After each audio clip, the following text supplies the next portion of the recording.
Hey guys, welcome back to our channel. My name is Takisha Smith. And I'm Lester Smith. And we are committed to helping you guys tap into your greatness by uploading great content that will educate, motivate, and inspire you to create the life you desire, okay? Now, today's episode of this podcast, we're going to talk about it is okay. It is okay to miss the fun, to stack the funds. You get it? Funds. Okay, so we're talking about delayed gratification, okay, in this episode. We're going to dive into share our experience on how we got to the point where we at now, because we had to do some sacrificing. We had to miss out on some fun things, okay, as we stack our funds, okay, to be able to be in the position we are in now. So we're going to share our story and just have a conversation about, delayed gratification, okay? So stick around, guys. Grab your pen and paper. This is Conversations That Lead to Greatness.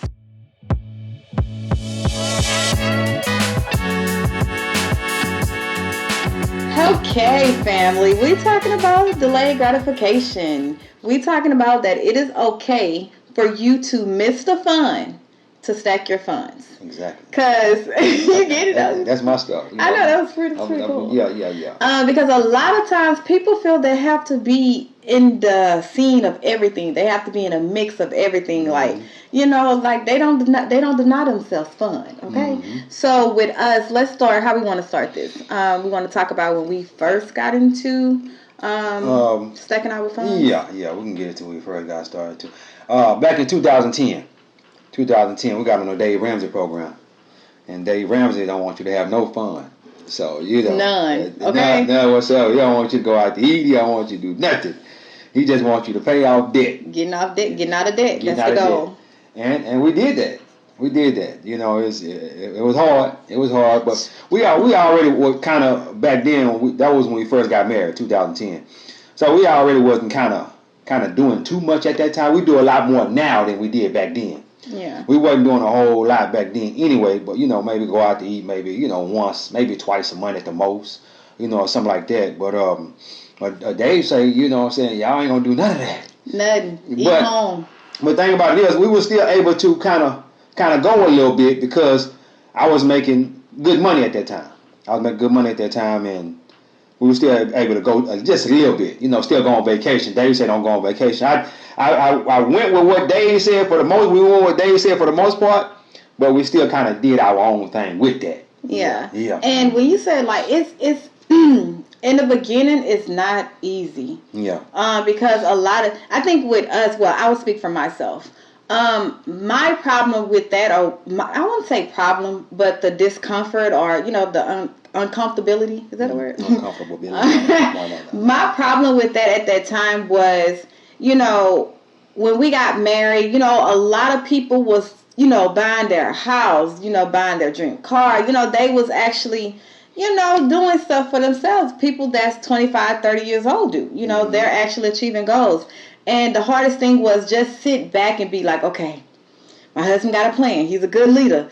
Follow. Don't, just sit back and wait your turn. And I think that's the problem with a lot of things. When you see a whole bunch of people around you or even in your environment, even on social media, you see them enjoying going out, taking vacations, enjoying fun, popping bottles and, living this luxury life and, all of this. And it's like, dang, man, it's almost hard to see because then you're like, man, I can do this, I can do that. I need to be doing this. But I would say the thing that kind of helped me together was the end goal. Look at the end goal. A lot of times we're so used to getting what we want that it hurts us to deny ourselves, to deny our flesh, to deny what we want at that moment. Exactly. And because I was so used to getting what I want, it was hard, okay? It was hard. It was hard. But I'm so happy that I came around and understood, okay, maybe, the fun, let me find another way. So what we did was, we didn't go out to eat as much, but we stayed home and cooked. And, it's a lot of free things you can do to go out, spend time, to enjoy, like go to the park. I remember when you was working one night and I came and did a picnic at the park on your lunch break. Like things like that. Something that's small and simple, but not extravagant. So Yeah. Yeah. That was a good story. Sure. Hey man, it's okay to miss the fun. It's okay to stack your funds. It is okay because it's crazy. Yeah. It got us to where we are now. Yeah. And I remember like they used to really pick on us. Like they used to, like all our friends and stuff, like the people we commingle with, double dated with, and all that. Like they used to literally pick on us. Like, lost man, you making all that money, you live like this. She ain't in this kind of car. And you in this, it was just. It was all fun and games, but it's how they say it's a lot of truth behind every hee ha ha. Yeah. So they used to always pick on us, and I think we just had this conversation like last week. Yeah, Dave Ramsey say if they ain't laughing at you, you ain't doing that. Yeah, and just to look now how the tables have turned, it's almost like who laughing now? Who get the laugh? You know, but it was just you got to be disciplined. Yeah. To miss out on the fun, you got to have your goals in mind. You have to be disciplined. Mm-hmm. Yeah. And me, when it comes to this, I'm a very disciplined person. She'll tell you. Yeah. Very disciplined. I can eat the same thing every day. Have no problem doing it. Because I don't look at food as what am I trying to say? As something that's supposed to taste good. I look at it as nutrition for my body. Yeah.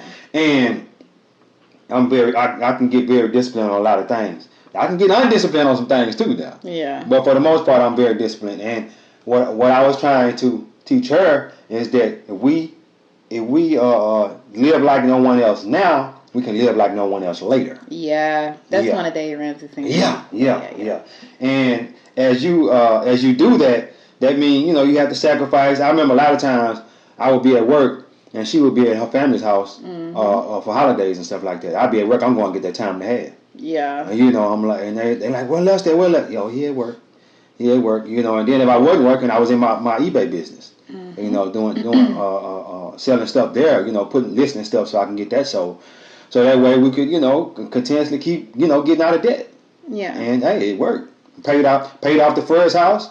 Now we're on the second house and then paid off this house. Yeah. So it's just it's a blessing. It's a real blessing. And I would say it was kind of easier for us because we didn't have kids at the time. So all we had was each other. So the time that we missed or like he was sacrificed or whatever, I was okay because I can go with my family. But if we would have had kids, it wouldn't have been that extreme because then a lot of times people.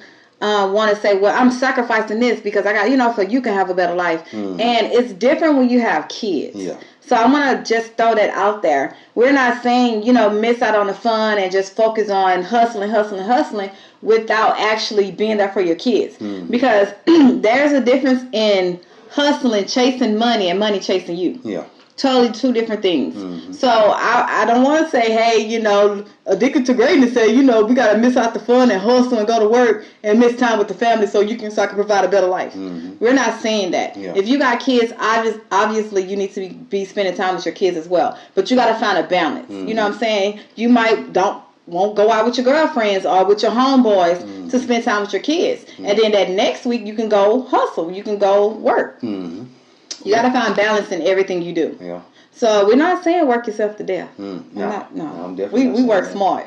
I'm gonna tell you something that I did. I worked a regular job and then I would sell stuff on the side. Yeah. So that way I wouldn't have to work all those extra hours working. I would have money come in also on the side, so that way that I use that also to pay off debt and stuff like that, and also be able to fund the IRAs and stuff like that, fund the investments and stuff like that. Yeah.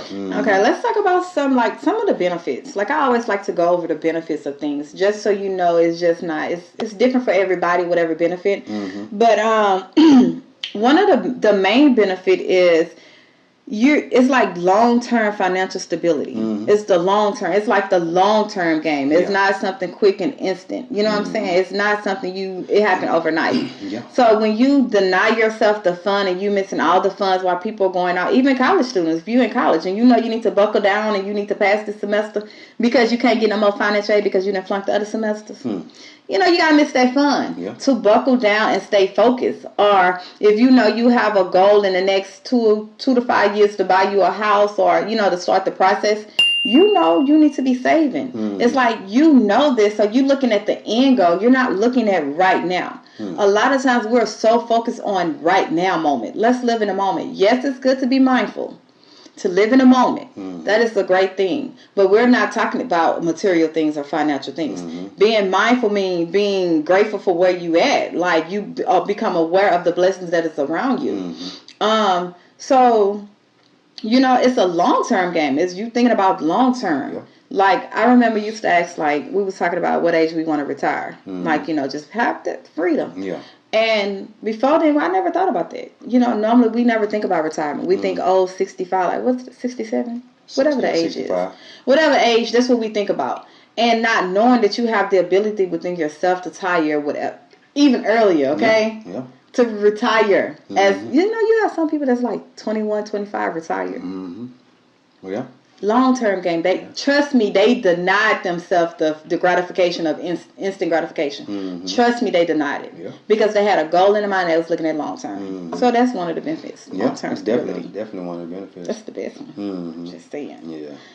Another one is it's like your goals. When you miss out on the fun, you deny yourself the now.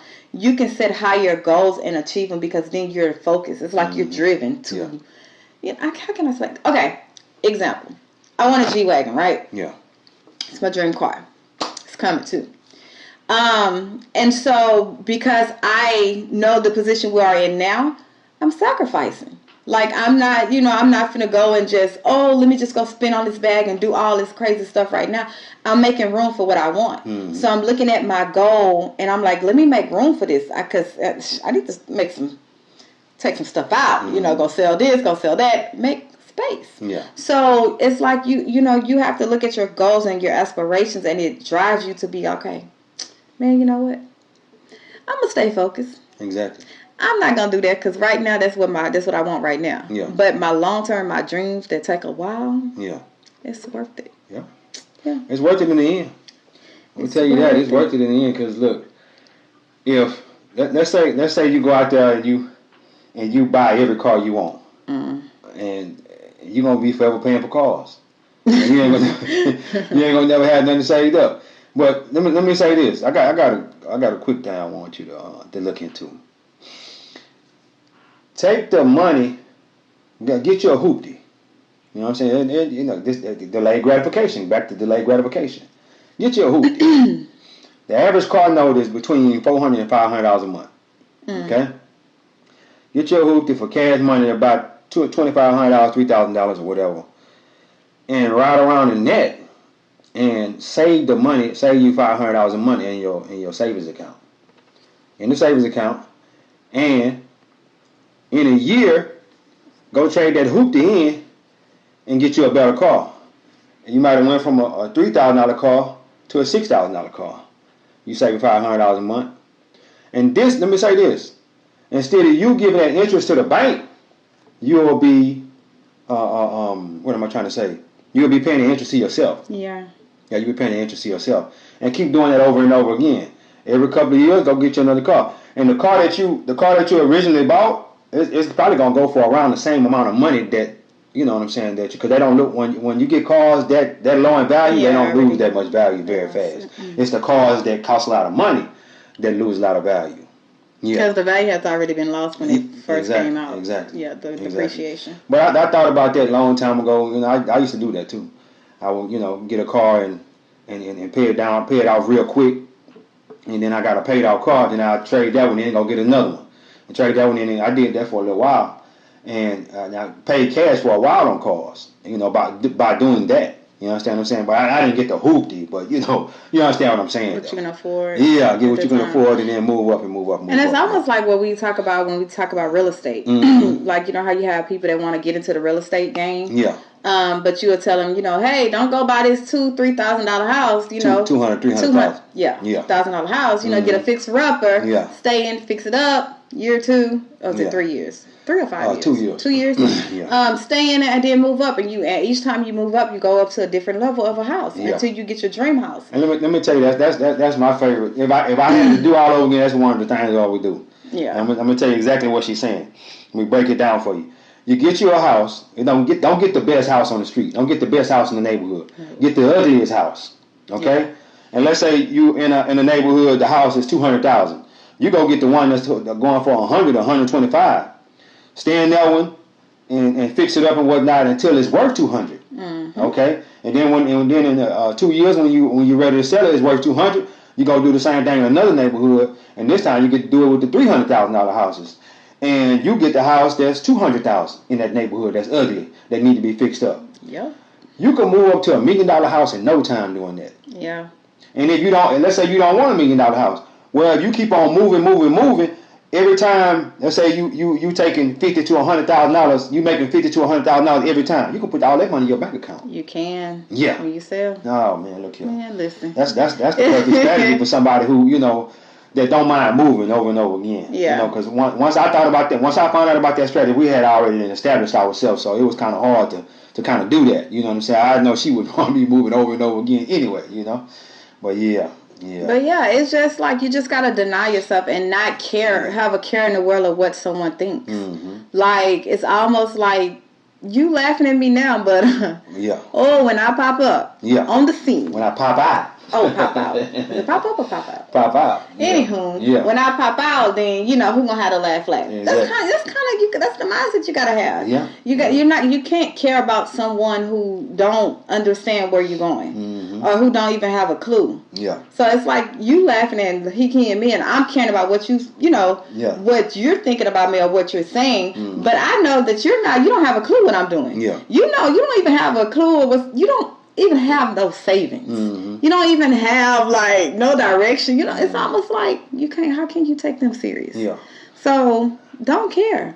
Just miss out the fun. Yes, they're gonna be like, hey, you never around, you missing out, you different, you change. Mm-hmm. You're focused. Yeah. Be like, hey, I'm focused, man. Yeah. I got a certain amount of time that I want to accomplish these goals, and in order for me to do it, I need to stay focused. Exactly. I need to be 100% dedicated to my goals. Yeah, I had coworkers used to tell me, I'll be at work on Saturday and Sunday. At one point, I was working 7 days a week. Yeah. I was working 7 days a week, and I had coworkers tell me, man, why are you here on the weekend? You got that pretty motorcycle. I always had it. I've been having a motorcycle since, 2008? Yeah. 2009, somewhere in there. But anyway, I had that motorcycle, and they was like, well, why are you here on Saturday and Sunday? You supposed to be down there on that motorcycle, a young man like you and this and that. And I'm like, you just don't know. I'm focused right now. Focused. I'm focused. I'm trying to get this here taken care of, man. You know, but yeah. How did you cultivate that mindset, though? Well, I was listening to Dave Ramsey every day. So and he had the millionaire theme hour. Oh, yeah. He had the millionaire theme hour where everyday millionaires, people that work 20, 30 years, and they both, husband and wife, and they accumulated over $1 million in they Roth IRAs and they real estate portfolio, and also their retirement accounts. And you're like, dang, I don't want to wait 20, 30 years to become no millionaire. You know what I'm saying? But it made me lock in though. I was locked in. I was like, dang. And I used to just ride it because I was driving truck at the time, driving truck for the port. And when I was driving, I would just ride around listening to that all day, and that was motivation. I'm talking about listening to it all day long. Yeah. Just listening to these millionaires call in and talk about how they became millionaires and this and that. And it's crazy because it'd be everyday people, regular people. They barely making 50, 60, or even 100,000 as a family. Yeah, barely of making that. Exactly. So it's almost like, man, if they can do it, sacrifices though. Sacrifice. Yeah. You don't have to. I realize you don't have to make a lot of money to become a millionaire. You got to get that compound interest though. Yeah, you got to start young. You got to start young, saving money and putting it into whether it be real estate, stocks, bonds, mutual funds, in the stock market or whatever. You got to start young doing that, and as they started young doing that, it was that 20, 30 years it was able to accumulate. Yeah. And that money came up to $1 million pretty quickly. And the crazy part about it, as we sit back and we thinking that millionaires are only people that celebrities and stuff like that. But no, the majority of the millionaires are everyday people that you see. You will see people that live in a nice neighborhood where it ain't no top notch neighborhood, but it's like a middle class neighborhood, and they be millionaires. They house be. See, let me tell you the main thing that I learned about being a millionaire. Everybody that was a millionaire used to call in their house was paid for. Mm-hmm. That was the main thing. Their house was paid for, and if your house paid for, and you got a house worth $300,000, $400,000, $500,000. That's what. And I ain't saying they got $1 million in the bank. Yeah, no. But they got to pay for a house which is worth $500,000 plus they retirement fund. You know what I'm saying? The mutual funds and stocks and bonds and stuff like that. Yeah. Because they got that money working for you. It ain't sitting. Ain't no money sitting in the bank. Exactly. You have your money working for you. You gotta have it working for you. You got to. Mm-hmm. So yeah, it's they delayed themselves. They made the sacrifice. Yeah. You know, a lot of times we don't want to make the sacrifice. It's like, how bad do you want it? Mm-hmm. You know, that's what you got to ask yourself. How bad do you want the life you desiring? Mm-hmm. You know, the life that God has put in your heart. How bad do you want it so you can sacrifice? Say no. Mm. You know, we did a episode about the power of your no. Yeah. You know, or divine interruptions. Mm-hmm. Like, you know, hey, God is going to, you know, interrupt you and say, hey, my child, you're getting away from what I'm calling you to do. Mm-hmm. And he's not going to make you. You're either going to accept the call or you're going to hang that phone up. Exactly. But you got to make that sacrifice. I'm going to say this here, too. I'm going to tell you another thing. When I used to listen to that, I'm going to tell you another thing that made me lock in on that. And I started doing it. Or bringing your lunch to work.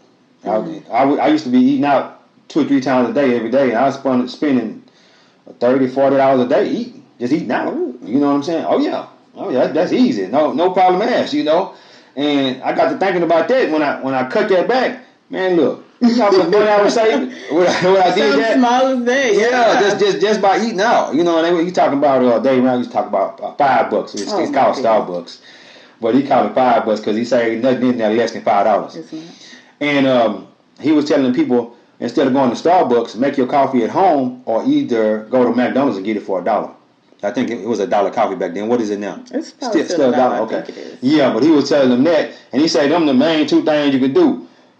Start taking your lunch to work and start making your own coffee at home or going to McDonald's and getting it. And you'll be surprised how much money you save just doing those 2 things. Yeah, man. It's crazy. Yep. So as we close, guys, I just want to let you know, reiterate, it is okay for you to miss the fun to stack the fun. You get it? Yeah. I like that. Yeah. But it is okay, guys. It's about the long haul. It's about the long run. The long game. The long game. Mm-hmm. That's what we're thinking about. Yeah. At Addicted to Greatness, we all about the end goal. Okay? Mm-hmm. Deny yourself now so you can live like nobody else later. Mm-hmm. Okay? No doubt. So yeah, babe, that's it. Take us home. God is good. Life is good. We look good. We feel good. We live a life.